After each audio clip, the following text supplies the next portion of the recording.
नमस्ते and welcome to this exciting episode of Satology debunking mythology. एक नया विषय में लेकर आया हूँ। ये है कि क्या अमेरिका में रिलीजियस वॉर्स हो सकते हैं, क्या चल रहे हैं। देखिए, अमेरिका को जैसे प्रस्तुत किया जाता है पूरी दुनिया में कि सारे रिलीजन्स पीसफुली को एग्जिस्ट कर रहे हैं। रिलीजन की बात कर रहा हूँ, धर्म की बात नहीं। रिलीजन्स की बात कर रहा हूँ, धर्म की बात नहीं। देखिए, रिलीजन मतलब कि जो बनाया गया मनुष्य के द्वारा। धर्म जो है, जो एग्जिस्ट करता है from the time of creation, वो धर्म होता है कि जब से ये सृष्टि बनी तब से धर्म है, वो धर्म होता है। रिलीजन होता है जो रोमन्स ने बनाया, religious joining back the Roman armies, उन्होंने बनाया। शुरू हुआ क्रिश्चियनिज्म से, कैथोलिसिज्म से, जिसको रोमन्स ने टेक ओवर कर लिया, बन गया रोमन कैथोलिसिज्म। और उसके विपरीत बना चर्च ऑफ इंग्लैंड। आपको इतिहास मालूम ही है, बार बार मैं बता चुका हूँ। हेनरी द एट ने बनाया क्योंकि वो कैथोलिसिज्म के नियमों को तोड़ना चाहते थे। क्या और अमेरिका में शुरू से ही रिलीजन के नाम पर ही स्टेट्स बनाए गए हैं। मतलब हर स्टेट एक चर्च को दिया गया। 50 स्टेट्स है, 50 स्टेट्स को एक चर्च प्रधान था। सारे के सारे प्रोटेस्टेंट, चर्च ऑफ इंग्लैंड के से कनेक्टेड है, उनको ही दिए गए। चाहे किसी भी डिनोमिनेशन से हो, लूथरन हो, एपिस्कोपल हो या प्रेस्बिटेरियन हो, इनके साथ है। इनके माइनर डिफरेंसेस होते हैं। एक ही अलग स्टेट है जहाँ पे मॉर्मोन्स है। और कैथोलिक पॉपुलेशन जो अमेरिका की है वो करीब 10 से 15% है टोटल। मैक्सिकन ओरिजिन के लोग हैं, वो ज़्यादा कैथोलिक होते हैं, या फिर कुछ और लोग हैं जो कैथोलिसिज्म से कनेक्टेड हैं, इन्फ्लुएंस भी है। जैसे कि मार्को रूबियो, वो कैथोलिसिज्म से कनेक्टेड है। अमेरिका के फाउंडर्स थे डेइस्ट्स, जो किसी रिलीजन को नहीं मानते थे। George Washington, John Adams, first 5 presidents ऐसे ही थे। बाद में रिलीजन बिकेम वेरी इंपॉर्टेंट। जब भी इकोनॉमिक डाउनटर्न नीचे होता है, रिलीजन बिकम्स मोर इम्पॉर्टेंट। सनातन धर्म को यहाँ पे रिकॉग्नाइज नहीं किया जाता। बुद्धिज्म को रिकॉग्नाइज किया जाता है क्योंकि वो जो है एक it is regarded as a religion, क्योंकि उसके कोई फाउंडर है। सनातन धर्म के कोई फाउंडर नहीं है, सनातन धर्म के कुछ नहीं, तो इसलिए हिंदुओं को यहाँ पे उस तरह की प्रॉब्लम होती है क्योंकि वो रिलीजन नहीं है, ऐसा बोलते हैं ये लोग। बट एनीवे, सही भी है, गलत भी है। सही इसलिए है क्योंकि दैट्स अ वास्तविक स्टेट है, धर्म रिलीजन नहीं होता। लेकिन सही इसलिए नहीं है कि उससे गवर्नमेंट का रिकॉग्निशन नहीं मिलता, तो हिंदू पास्टर्स नहीं बन सकते या हिंदू पुजारी नहीं बन सकते कोई ऑफिशियली, तो वो उसका नेगेटिव है। मैं उस डिबेट में नहीं जाऊंगा। जुडाइज्म ऑफिशियल रिलीजन है अमेरिका में, रिकॉग्नाइज्ड रिलीजन है। Judaism, Islamism, Christianism, Catholicism, Buddhism, ये सब ऑफिशियल रिलीजियस सिस्टम्स है। नेटिव अमेरिकन का क्यों नहीं रिकॉग्नाइज्ड है, मुझे आज तक पता नहीं लगा, और उसका रीज़न मुझे मालूम है क्यों नहीं किया, क्योंकि उसको उन्होंने माना ही नहीं कि ये मनुष्य है। ये मेन रीज़न है। क्या अमेरिका में इस प्रकार का रिलीजियस वॉर्स हो सकता है? एक्चुअली हो रहा है। अभी इजराइल के विरुद्ध शुरू किया उन्होंने, जुडाइज्म के विरुद्ध शुरू किया है। इसके पहले वो कैथोलिसिज्म के विरुद्ध लड़के जीत भी चुके हैं। Catholicism is out. बुद्धिज्म पे लड़ते नहीं है क्योंकि उसकी संख्या बहुत ही कम है, और जो एलिट्स हैं अमेरिका के, वो बुद्धिज्म फॉलो करते हैं। क्योंकि कैथोलिसिज्म और क्रिश्चियनिज्म से जब उब जाते हैं तो बुद्धिज्म की तरफ जाते हैं। लेकिन इजराइल के लिए अभी टकर कार्लसन ने स्पीच दिया कि इजराइल पूरा कारण है इस सब का। ये it's a big in antisemitism इसको बोलते हैं, कि जो ज्यूज के विरुद्ध स्टीरियोटाइपिंग करना, जैसे हिंदुओं के विरुद्ध करते हैं, do you have a caste system.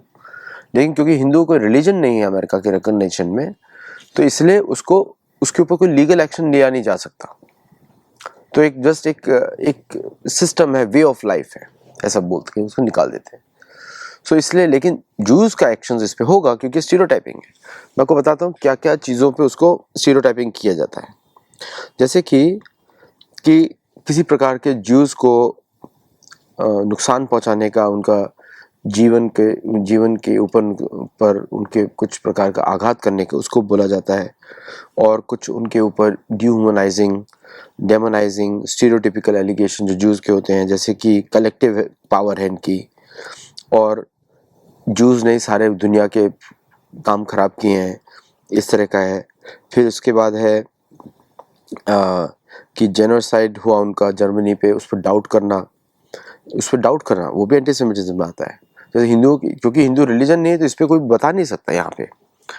तो वी नीड टू, मतलब भारतीय जो अमेरिका में जो हिंदू रहते हैं उनको ये सब पे थोड़ा ध्यान देना चाहिए, किस तरह उस पर कर सकते हैं, सोच समझ के करें। और मेरी जो सहायता होगी मैं अपनी तरफ से राय दूंगा, ओपिनियन दूंगा, लेकिन कलेक्टिव एफर्ट होना चाहिए सबका। और जूस को बुलाना कि इजराइल की है, कि जायनिज्म है, ये भी एंटीसेमिटिज्म है। और ये बोलना कि जूइश के जो लोग हैं वो इजराइल के लिए लॉयल है ना, तो मोर देन अमेरिका, ये भी एंटीसेमिटिज्म है। हिंदू फोबिया भी मतलब हिंदुओं के विरुद्ध ऐसा होगा तो हिंदू फोबिया बोलना पड़ेगा।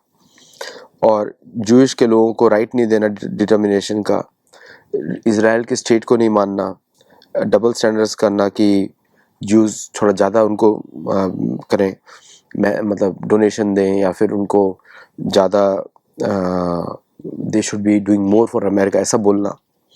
और जूस ने ऐसा बोलना कि जूस ने जीसस को मारा, वो भी एंटीसेमिटिज्म में आता है।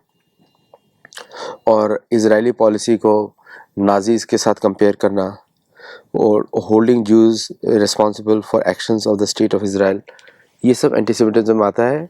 और ये सभी प्रकार के अमेरिकन पॉलिटिशियंस करते हैं, जैसे कि इलान ओमार, और जो भी, और टकर कार्सन भी जुड़ गया जो अपने आप को क्रिश्चियनिज्म बुलाता है, he is a Christianism follower, तो वो भी अपने आप को ऐसे बुलाता है। तो ये बढ़ता जा रहा है। क्यों बढ़ता जा रहा है? क्योंकि जो जूइश जो लॉबीज हैं अमेरिका में, वो बहुत ही शक्तिशाली लॉबीज हैं। उनमें से ज़्यादातर लोग इजराइल के विरोधी बात करते हैं। भारत में भी, जैसे भारत के भी जो बहुत सारे ग्रुप्स हैं, उनमें भी हमको कभी कभी भी दिख जाता है कि कुछ लोग नॉट ऑल ऑफ देम, कुछ लोग भारत के विरुद्ध बात करते हैं। लेकिन जूइश लॉबीज में भी इजराइल के विरुद्ध बात करते हैं, और इजराइल की गवर्नमेंट के एक्शंस के विरुद्ध बात करते हैं, और वो लोग प्रोटेस्ट में भी शामिल होते हैं, और फिर अनेक उनके जो प्रोजेक्ट्स हैं, प्रोग्राम्स हैं, जो उनके इस प्रकार से होते हैं। लेकिन जब दूसरे रिलीजन का व्यक्ति, टकर कार्लसन जैसा फेमस व्यक्ति इस बारे में बात करता है, तो वो उस पर सिग्निफिकेंट इमेज बनती है। तो क्या यहाँ पर वो डिवीजन देखने को मिलेगा? वो सोचने की बात है, क्योंकि जो जूइश ऑर्गेनाइजेशंस हैं उनका भारत से बहुत लगाव होता है, और धर्म के प्रति भी होता है उनका लगाव। जो जूइश ऑर्गेनाइजेशंस हैं वो काफ़ी ऑर्गेनाइज्ड है अमेरिका में, वो सारे पॉलिटिकल ग्रुप्स के साथ बहुत ही closely, means too much closely काम करते हैं, और उनके लिए नेसेसिटी भी है, क्योंकि उनको मालूम है अमेरिका कभी बदल सकता है। और अमेरिका में जो चर्च ऑफ इंग्लैंड है, आप देखते ही हैं 1948 में इजराइल को उधर बसाया गया, उसको परपेचुअल प्रॉब्लम में रखने के लिए। उनको मालूम था वहाँ पे जगह पे प्रॉब्लम होगा, लेकिन उनको वहाँ पे भेजा गया और उनको एक होमलैंड दिया गया, जिसको उन्होंने एक्सेप्ट किया। बोले कहीं तो हम जाएंगे, कहीं पे तो रहेंगे। उनका एक देश बन गया, सॉवरेन देश बन गया। तो इस उन्होंने बड़ी कृतज्ञता से एक्सेप्ट किया और वहाँ पे रहना शुरू कर दिया। और उसके आसपास सारे जो वेपन्स हैं वो वेस्ट ने सप्लाई करे। इजिप्ट को भी आर्म किया वेस्ट ने शुरू में, अभी भी करता है। सऊदी अरेबिया को भी वेपन सप्लाई किया, अभी भी करता है। ईरान को भी पहले करता था, इराक को भी करता था, जॉर्डन को भी करता है, कतार को भी करता है। और ये सारे देश हमेशा इजराइल के विरुद्ध ही काम करते हैं,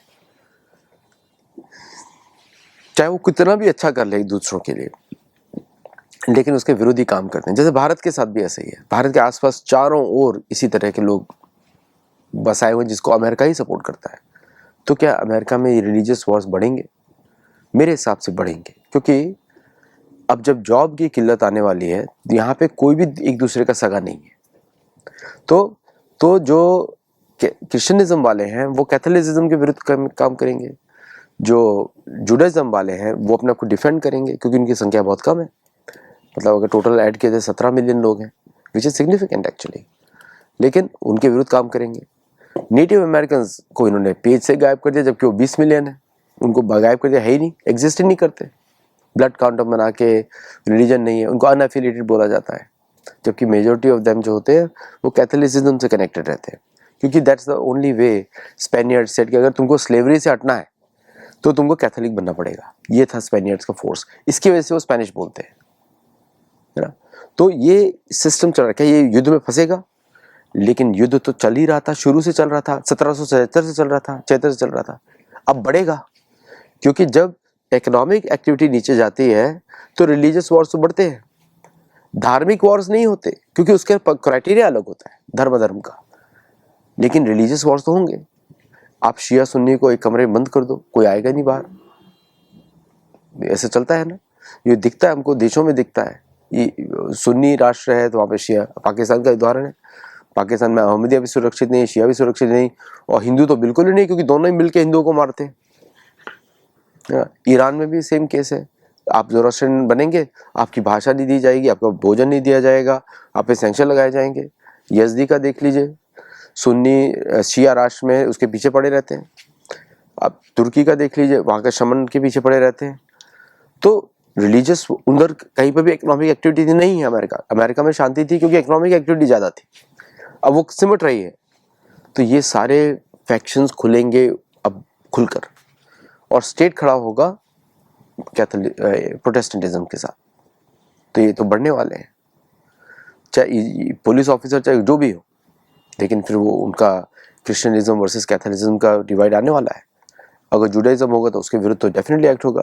तो मैं बड़ा सरप्राइज हो गया कि टकर कार्लसन ने इजराइल के एंटीसेमिटिज्म में क्यों बात किया। जरूरत नहीं था कि ये बोलना कि इजराइल बहुत ही वो सारे पॉलिटिशियन को खरीद कर रखा हुआ है, और उसने सारे लोगों के साथ वो सब जगह इन्वॉल्व है अमेरिका में गड़बड़ी मचाने के लिए। This itself is a bad statement, ये होना नहीं चाहिए। भारत को समझना पड़ेगा कि किस तरह ये पश्चिमी देशों की मानसिकता चलती है, एंग्लो सैक्सन ग्रुप्स की मानसिकता चलती है, क्योंकि अगर ये हम समझ गए तो हम उसके हिसाब से अपनी सुरक्षा के लिए हम लोग कार्य कर सकते हैं। तो अगेन मेरी बुक जरूर पढ़िएगा, गोल्ड ग्लोरी एंड गॉड, उसमें मैंने बड़ा अच्छी तरीके से इनका इतिहास लिखा है। तो अगले शो तक नमस्ते, जय Jagannath, and do like share subscribe.